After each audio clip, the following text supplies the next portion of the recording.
Hello everybody, PsyStarcraft here, and this is a quick overview of the unit, the Swarm Host. The Swarm Host is a lair level unit that requires an infestation pit to train. It costs 3 supply, 200 minerals, 100 gas, and takes 40 seconds to train.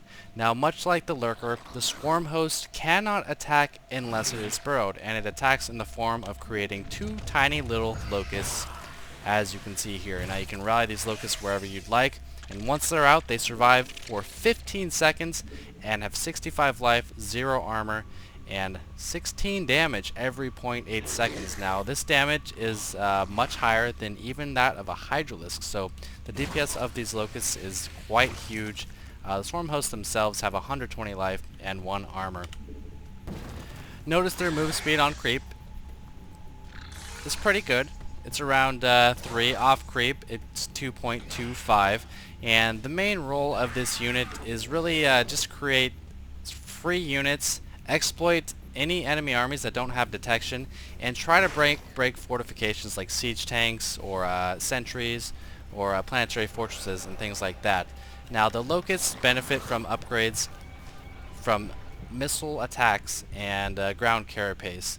They also can be improved with Enduring Locusts, which increases their lifetime by 10 seconds, increasing it from 15 seconds to 25 seconds. Now they can spawn the locusts every 25 seconds, so once they do get the upgrade, they will always have locusts out, assuming the locusts haven't been killed. So I'm just going to show you a quick example of 4 Swarm Hosts. So they combine for 800 minerals and 400 gas against a small Protoss army, and let you guys decide how effective you really think they are. So first I'm going to burrow them, rally all the locusts over to the right, and attack with the Protoss army. Now remember, the DPS on these locusts is insane. The Zealots drop incredibly fast, and the Stalkers just don't do enough damage to them to prevent all but 2 of them dying before the locusts time out. Now with the Observer, these Stalkers are going to have free reign over the Swarm Host, but remember, if the Swarm Host had Enduring Locusts, these locusts wouldn't have died, they wouldn't have timed out, and the Stalkers would have died the first time around.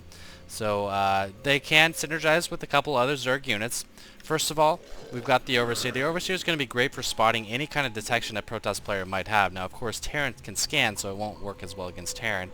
And also the Viper can pull in units that would normally run from a batch of locusts. So Viper and Overseer both kind of synergize, as well as Spore Crawlers, which can deter any kind of observers from getting close. Now in this instance, I'm going to be burrowing. The Protoss force is going to attack into the Locusts, and I'm going to be pulling the Observer into the Spore Crawler, enabling or disabling any kind of detection that the Protoss force might have.